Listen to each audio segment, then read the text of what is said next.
Ыр жашаган жүрөктө кир жашабайт деп айтылган жакшы сөз бар эмеспи? Бүгүн сиздер менен алтын үзөңгүлөш болуп, чай үстүндө сырдашуу программасында чогуу бирге маек курабыз. Андыктан биздин программа менен бирге болуп, биздин эфирди аягына чейин көрүңүздөр. Сиздер үчүн назарыңыздарда чай үстүндө сырдашуу программасы. Сен демдечи? Жок, өзүңүз эле демдеңизчи, сиздики даамдуу чыгат. Маселе чайды туура тандоодо. Пиала Голд, даамы бай, түсү керемет. Чайдын алтын стандарты. Эми өзүбүз отуруп чай ичели. Пиала Голд, түсү алтын, даамы күчтүү.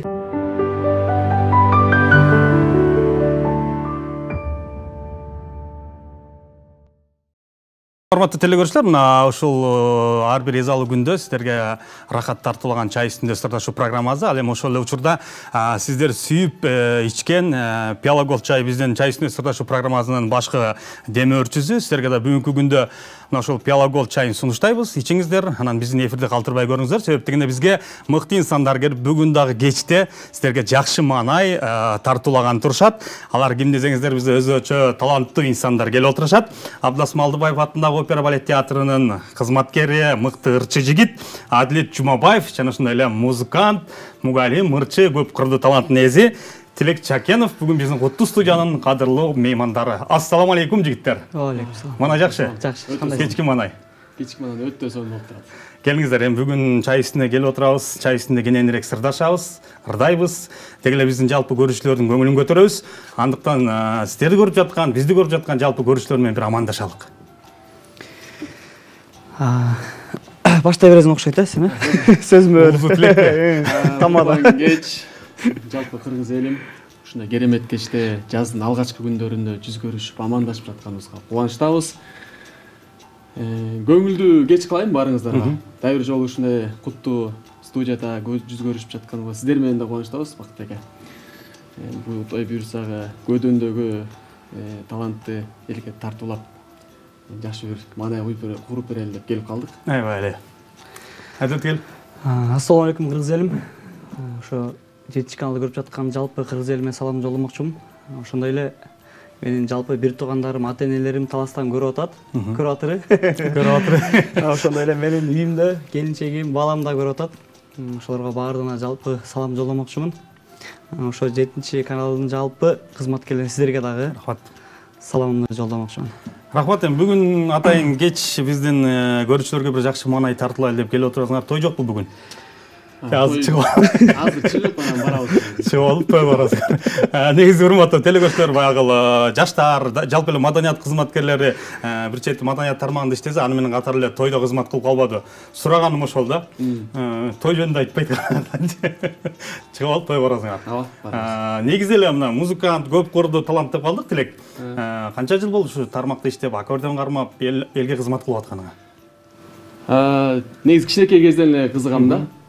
Анча-мынча ыр жазып калчумун, чимелеп. Аккордеонду кармаганыма 5-6 жыл болуп калды. Искусство университетинде тапшырып, анан ошол жактан үйрөнүп, ошондон кийин анан ошо аккордеонду колума кармап, элдин кызматында жүрөм десем болот. Жакшы. Баягы айтып атко, жигитке 70 өнөр аздык кылат депчи. Адилетке 70 өнөр жетет да. Башында да сүйлөшүп калганда бүт тармакта иштейт экен да Адилетчи. Аларды айтпай. Алар сыр бойдон калып өзүн. 71-нчи өнөр кылып деген ошондо деп атабыз. Эми жигит деген баягы маданият тармагында баягы маданияттын чеги жок деп коет го. Чукуп чыгырсың көп нерселер табыла берет. Ой, көп мен бул искусство чөйрөсүнө келгенден мурун мен ошо повар жагында бүткөм. Ошону айтып көп жакшы. Ал эч ким билбейт, азыр айтып атам да. Аятта келинчегим угуп калды. Качан иштедиңиз? Анда келе жигиттер, жалпы бизди көрүп жаткан телекөрүүчүлөргө бир жакшы чыгарма арнап берелик, анан маек биз уланталы. Кайсыл чыгарманы ырдайбыз? Кайсыл чыгарма менен бүгүнкү кечте бир шаңга билебиз? Биз ойлоп атабыз ушу. Биз искусство университетине тапшырганда Бекжан маркум, драматург Бекжан деген досубуз эле, экөөбүз чогуу окуганбыз. Анан дүйнөдөн өтүп кетти, Тилекке каршы. Арты кайрылуу болсун. Бирок сонун ырлары калып калды да. Сонун эл ичинде мындай баардыгы кичинекей 2 жаштан баштап тиги даже чоң ата апаларга чейин билишет бул ырлардычы. Ошол досумдун багын ачкан Эзилип бүттүм деген чыгармасы. Аябай эле келгиле. Ошол чыгармада менин жашоом аябай бир чоң орду болуп калып калды да. ошо клипте дагы Акаржан кармап бир аз жерине тартылып калдым эле. Анан ушул чыгарманы негизи кайсы эле чыгарма болбосун ушундай өзү өлсө дагы чыгармалары түгөл жашай берет деп ойлойм. Ар бир инсандын, таланттуу инсандын. Ошол эми чыгарманы колдон келиши бир аткарып берели, Келе жигиттер.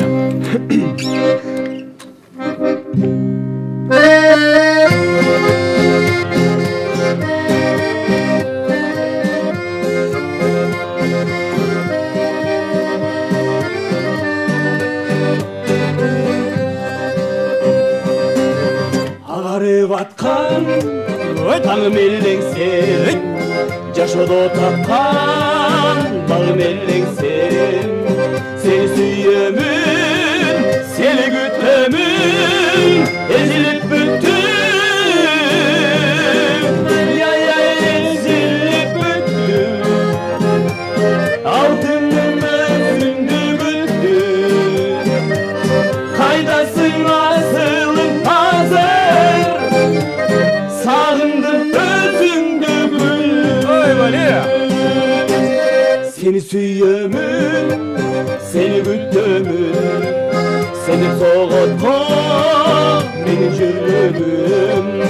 Үмүттүн шамын өчүрүп барып, кыйнадың жанда. Ай, эзилип бүттүм, алтындын өзүңдү күттүм. Кайдасың асылым азыр? Сагындым өзүмдү гүлүм. Ай, эзилип бүттүм, алтыным өзүңдү күттүм. Кайдасың асылым азыр? Сагындым өзүмдү гүлүм. Кайдасың асылым азыр? Сагындым өзүңдү гүлүм. Ай вали, жигиттер, азамат, кол чабуулар болсун. Биздин дагы көрүүчүлөр дагы учурда кол чаап, силерди кубаттап, колдоп жаткан чагы. Чындыгында мына ушул Бекжан Темирхандын Эзилип бүттүм деген чыгармасы мага аябай таасирин калтырды. Эмне болду, эзилдиң белең? Бирөөгө. Негизи эркек болгондой, мырз болгондой. Эзилөөлө эле атабызды койдум. Даже жөнөкөй адам эмес, могу өнөр адамы болуп эзилген жакшы экен да негизичи. Эзилгенде ушундай бир эме болот экен да. Ыр чыгат. Эрип келет экен да. Баягы өнөр адамдын жүрөгү аябай назик деп коет го. Ошого таянып айтып атсаң керек. Ошондой болот окшойт. Биз эми кичинекей нерсеге эле таана беребиз да. Кичинекей нерсеге ушунчалык таасирленебиз да. Анан мен деле эзилгем. Балким азыр да эзилип жүрөм да. Бая Анан акындар айтат, эме депчи, бая бир жакшы ыр чыгарыш үчүн бая бир жашоодон бир запкы жеп же бир кыйналып башка оор нерсе келгенде анан чыгат экен да. Бул да ошол сыяктуу да. Эзилгенде анан сондурлар чыгат да. Илхомдор келет. Жакшы. Молодец жигиттер. Айтар. Айт сенин сөзүң.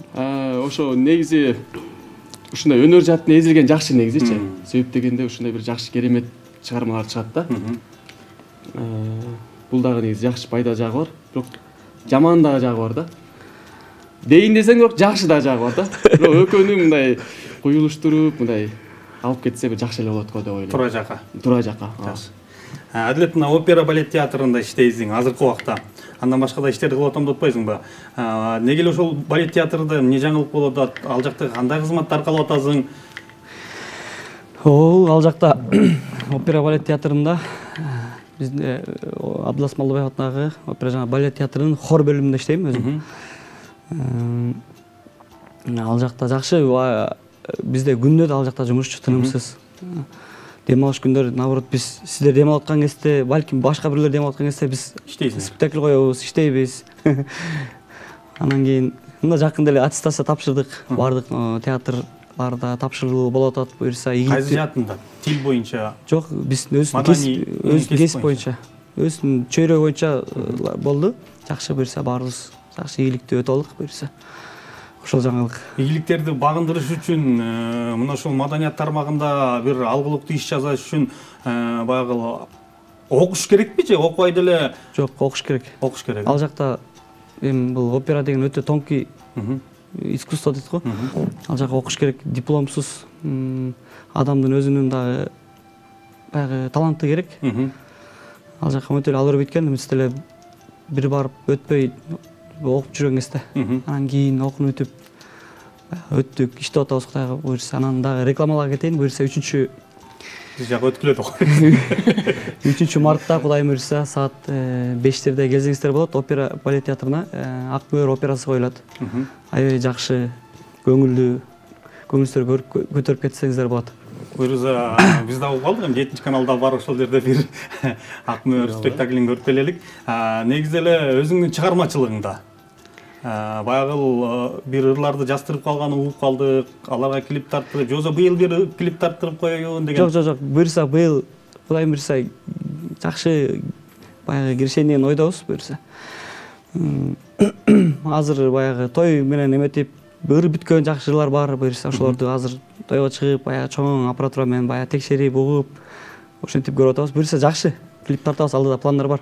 Жакшы, эми баягы сени тойлордо көргөндө көбүнчө ушул операда да ырдап каласың да. Анан бүгүн биздин студияга келгенден кийин баягы жакшы болду, тойдо отургандай.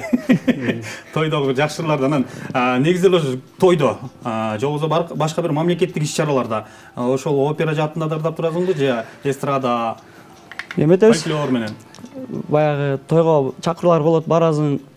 Баргандан кийин баягы элдер карап эметебиз да, баягы биз эми фонограмма өтүп ырдайбыз.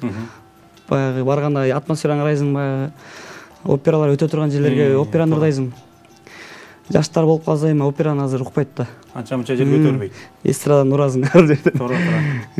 Чисто мындай калпакчандар отурса, народный урасың дегендечи. Баягы эмеге баягы ошонун атмосфера карап иш кылабыз да.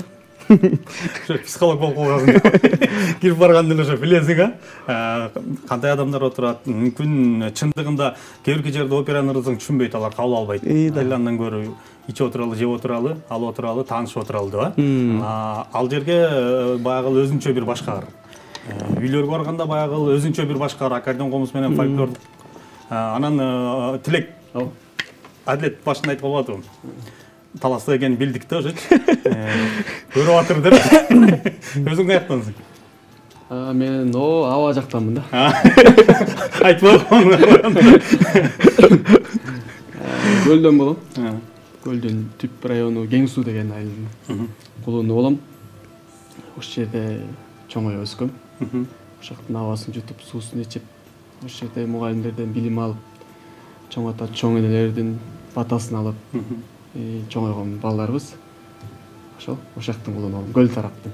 Кыскасы көл тараптын кулуну болчумун, Кудай буйрса жалпы кыргыз элинин кулуну уулу болгонго аракет кылып атабыз да. Буйрса себеп дегенде сени бүгүн эле көрүп калган жок, биздин көрүшчүлөр себеп дегенде буга чейин бир клиптерди тарттырып, өзүңөрдүн тобуңар бар. Эмне деген топ?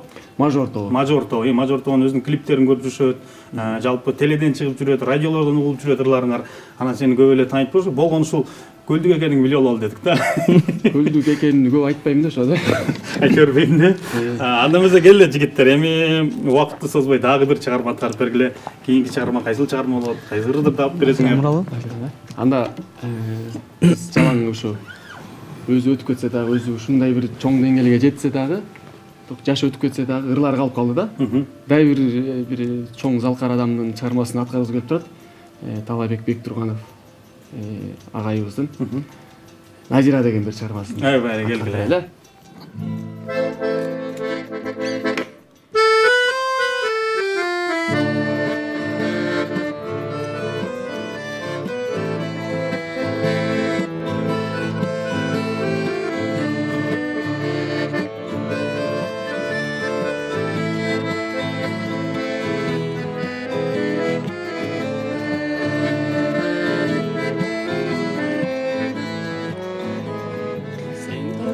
Mага карачы, колуң сунуп, колуң кармачы, түбөлүктүү болуп мен менен, көп кыйнабай менин санамды, көп кыйнабай менин санамды. Балет, мен суранам, сенден суранам, sen ayrılsan abdan kubanam. Koltuktashıp sen menen basıp, alkımından ay men jıttasam, alkımından ay men jıttasam.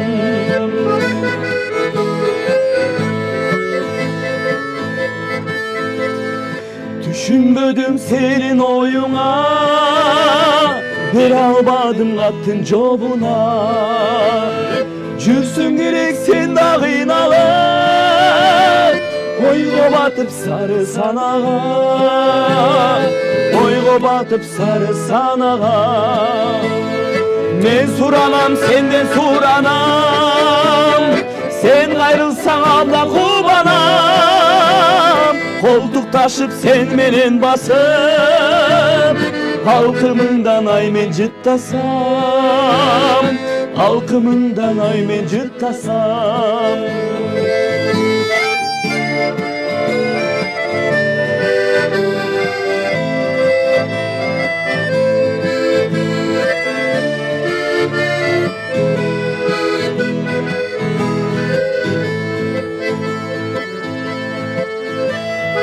O menin sügönüm Nazira, жүрөгүмдө жалгыз sen гана. Кармашып колбуз айыма, калсынчы садагам Назира, калсынчы садагам Назира. Мен суранам, sen суранам, sen ayrılsan abdan kubanam. Koltuktashıp sen menen basıp, alkımından ay men jıttasam, alkımından ay men jıttasam, alkımından ay men jıttasam.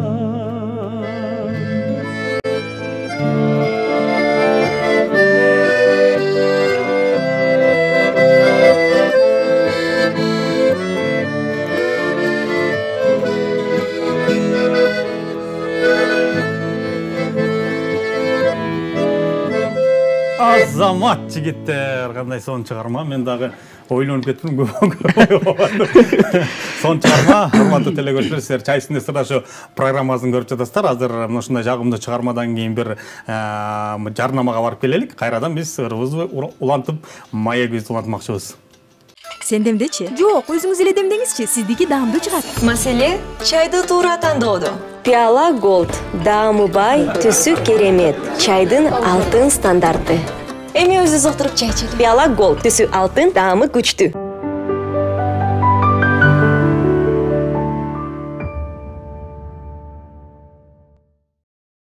Мына ошентип биз маягибиз кызуу, анан жекшемби күнү биз жалпы көрүүчүлөрүбүздүн көңүлүн көтөрөлү деген максатта мыкты ырчыларды чакырып бүгүн көңүлүңүздөрдү көтөрүп жаткан чагыбыз. Чындыгында бүгүнкү ырлар, бүгүнкү эфир сиздерге жагат деген үмүттөбүз.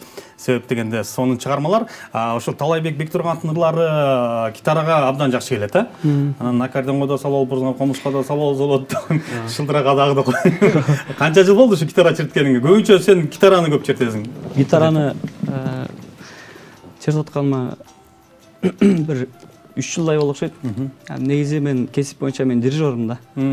Муну баягы аккордеондун жанына жөн эле шылдырак уруп жүрө бербейчи. Шылдырак деле бирок эме жакшы инструмент. Чертсең. Мындай гитара үйрөнгүм келди. Ошо гитара алдым. Буга чейин гитара жок эле. Баягы гитара же бир инструмент алмайынча, мисалы, не үйрөнө турган болсоң, аккордеон үйрөнөсүңбү, аккордеон алыш керек экен да. Ошондо гана үйрөнөт кезим. Туура. Атак алмайынча, баягы болбойт экен. Ошо гитараны алып аракет кылып, профессионал эмесмин. Бирок аккордеон оштосунда ар бир тональста черткенге аракет кылып ойной беребиз. Алып алдык анан гитара. Алып алдык. Шылдыракта бар. Эми ушуну алып алдык го деп мактап берейинби? Ошо кыргыз элинде ушул гитаралар менен, аккордеондор менен коштоосунда жакшы тойлордо кызмат кылып ырдап жүрөбүз буюрса. Себеп дегенде баягы эми аккордеонго бардыгын кошорсо болот да, гитараны кошсо болот, шылдырагын, комузун кошсо, башка нерселерди, аспаптарды кошсо, эң башкысы ошол эле ырдын көркүнү көрүп кошуп турган аккордеон болсо керек, Анан комузубуз биздин. Эми комузга гитараны кошуп ырдасаң деле жарашпай калчу да, Негизи да. Комузга шылдыракты кошуп ырдасаң да ак болбой калат. Бул основной баягы жүрөгү түзөк болот. бизге кулагыбызга сиңип калган жакшы инструмент да булчу аккордеон. Анан Тилек анча мынча гитаранын кереги жок деп койбойбу. Сен кереги жоксуң деп жана акча азыраак болуп калган кезде. Бүгүн шылдырагын алып келесиңби? Буягында болот. Жок, шылдырагында кереги жок өзү. Негизи баягы иштешкенге кайсы тарап оңой болот сага? Мага негизи Жайырмасы деле жокпу? бир баш жакшы, эки баш андан да жакшы дейт го. Мындай ушундай тойго барганда эл мындай эс алайын деп барат да. Шаңшып өткөн майрамдайын ушундай бир мурларды угайын, дүркүрөгөн үндөрдү угайын, дүркүрөгөн ыштар келет экен да. Ушундай эмелерди угайын деп барат да. Анан жалгыз деле жакшы. Бирок экөө, үчөө болсо андан да жакшы да. Ушундай бир шаңды кылып даже тура калып, столдордон тура калып, отургучтардан тура калып бийлеп кеткенгечи. Мага негизи жаныма да бирөө болгон же үчөө экөө болгон жакшы да, жалгызга караганда. Бирок мурун жалгыз эметип жүрчүмүн, жалгыз чыгып жүрчүмүн тойлорго. Тамада алып да кылып, анан көнүп алсаң аябай жаман экен да бир четичи. Жалгыздан көрө ушу жаныңда ушундай бир чогуу иштегенге. Чогуу иштегенге. Эрмек болот, шерик болот дегенде. Шерик болот. Анан азыр мен байкаганда азыр эле Найзира деген ырда мындай адилет экинчи голосу да болот отпойбу? Баягы экинчи голосто ошол ырга кошуп койсоң дагы бир кулакка жагымдуу болуп, бир жакшы маанай тартылат да коноктор. Өзүң айткандай ыр чакырып анан тойго эс алабыз деп барабыз, же болбосо бир майрамдык иш-чарагабы, филармониядабы же башка бир мекемелердеби эс алабыз деп барат да. Анан ошол жерге жалгыз соксой ырдып атсаң деле бул жарашыксыз болуп калат болуш керек. Жаныңда бир шылдырагын, комузун, гитарасын чертип турса, 3-үн 4-үн менен квартет деп коебу, трио кылып ырдап турса, бул абдан эле жакшы болсо керек, Ооба, аябай сонун болот негизи. Той эси дагы аябай карайт да негизи. Эми бир аябай кызык нерсени эстеп кеттим баягы. Бир чети мындай бирөөнү жалгыз чакырып алган экен да, бир тойго. Анан жалгызсыңбы, ушундай деп кетирүү керек экен да. Биз экөөбүз барсак, экөөң турбайсың деп аябай жакшы кабыл алыпчы. Деп эметти да анан. Мурун бир жалгыз барып койгонсуң. Ал еще ал байкен айтып бере голем ал бою бүттөрү айтып просто тойго барып туруп өзү жалгыз анан бою кичирээк. Анан ал сен кайненеси сен аккордеонду көтөрө албайсың ертең менен деп кетип туруп. Спорт ошолорду айтып берсе аябай күлүп. Бирок эми баягы ар бир адамдын эмеси ар кандай го. Балким ошону себеп кылып айтып кетириш керек болду же ар кандай да. Мүмкүн адамдар ар кандай да. Ар кандай да адам. Ошолорду айтсаң. Ал байке, бирок ал байке жакшы ырдайт. Мен ал байкени сыйлайм да. Бирок ошол ситуацияны угуп алып биз эле баягы башкача болгонбуз да. Эмеге Тилекке кыска нуска суроо берейин. Азыркы убакта баягы музыкант мугалими деп калдык. Бир эмес, эки жерде, эки эмес, 3 жерде канча жерде иштеп атасыз? Эки жерде иштеп атам. Эки жерде? Эки жерде иштеп атам. Музыкадан сабак берип жаш балдарга. Ошол эмес менен көркөм өнөр жаатында иштейм да көбүнчөчү. Ырларды, клиптерди тарттырып, өзүңүздөр көпчүлүк болсоңуздар керек. Телеканалдардан берип, ушу каналдарына берип, ушу балдарды эл алдына чыгарганга аракет кылып, мындай жардам берип жүргөн учурум азыркы учурда. Биздин мына ушул 7-каналда Балапан шоу деген программабыз бар. Мүмкүн болсо алып келип, балардын да талантын ушул жерден тартып алсаң болот. Күтөбүз. Азыр бир чыгарма кылып, анан кийин эфирибизди жыйынтыктайлы. Кийинки чыгарма кайсы чыгарма? Казагым менен казактарда, кыргыздарда ырдалып жүргөн Суунун боюнда деген жакшы бир чыгар бар. Чыгарма. Анда мындай кылалы, жалпы биздин телекөрүүчүлөрдү бир бийлетели. Бийлетели, шаңдуу бийлетели. Көрүп жатсаңыздар, мына ушул музыкага бир бийлеп коелук, мен да бийлеп турайын деп коюм.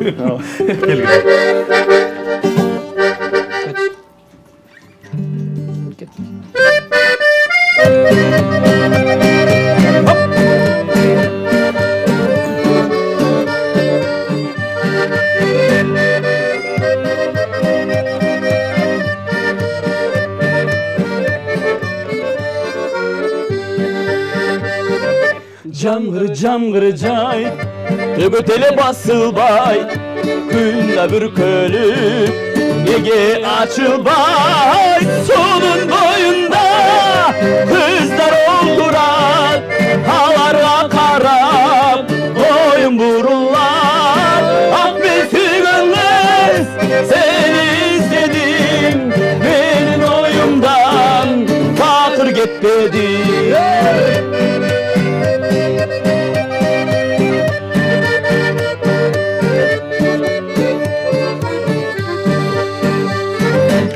жолор көрүнбөйт, ак туман баскан, чарпе чагылган, үркүрөйт асман сонун боюнда. Кыздар олтурат, аларга карап, оюн бурулат. Ак мен сүйгөн кыз, сени издедим, менин оюмдан такыр кетпеди.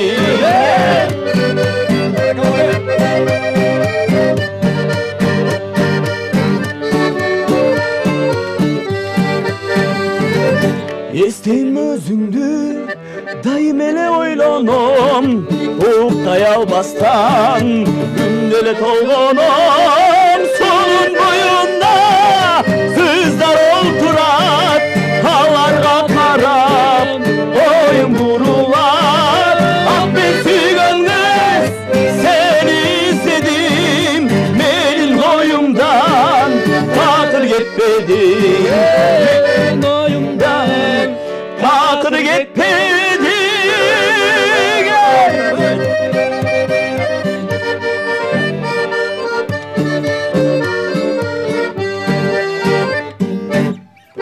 Азаматтар, жигиттер, негизи эле таң эрте баягы жумуштан чарчап, анан үйгө барып телевизорду коюп, 7 каналды коюп, чай үстүндө сурашуу программасын көрүп аткандар болсо, азыр кичине маанай көтөрүлүп калды болуш керек. Эми эзе алат депчи. Сонун чыгарма болду. Рахмат. Бүгүн атайын алтындай убактыңарды бөлүп, жумушуңарды таштап биздин программага келип бергениңиздерге рахмат, ыраазычылык билдиребиз.